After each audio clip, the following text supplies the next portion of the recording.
Okay, after looking at this controller, there's no way that the peak's 50 amps. Even for like a second, it would vaporize half the parts in this thing. The traces are like really thin. They're using thin wire to bulk it up.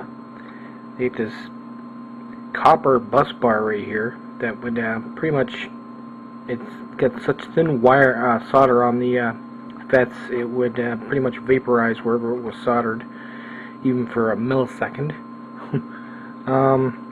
You gotta love this, eh? They have the shunt leaning right up against the cap. If it gets hot, it'll melt through the plastic and short. So that's nice. I like that. That's definitely. That looks like your regulator right there, or it's probably underneath here. We'll find that. And we'll be doing some work on that.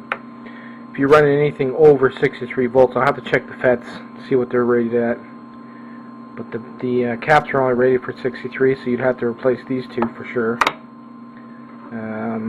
The other ones, I'll have to go through them. You probably would have to replace all of them. But, you know, like I said, you can up the voltage, but you will not get the amps out of it.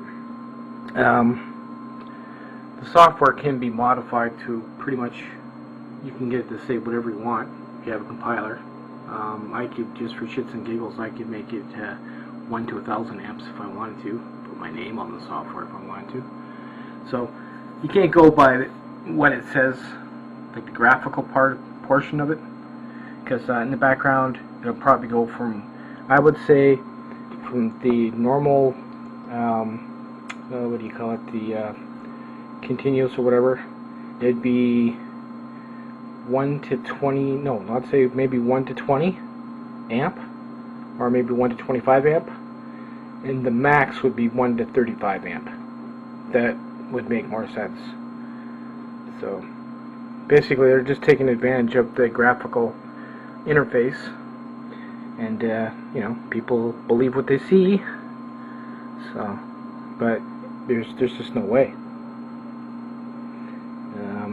So yeah, I'm just getting into it now.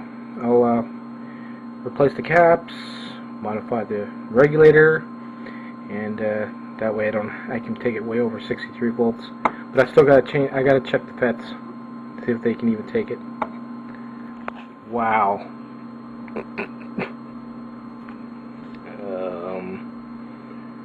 Yeah. You know, it's not just the outside of the case that needs quality control.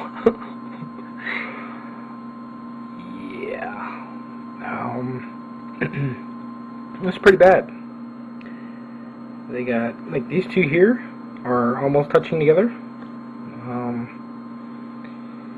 You know, guys, if you're if they actually if this controller still works unmodified, count yourself lucky. I mean, wow, this is some sloppy crap, let me tell you. You got a bunch of these gumdrops here that looks like they're ready to short out. Especially that one right there. That looks like a regulator right there. That's probably it there. I'll bend that up and check the model number on it, as well as one of these if I don't break it off.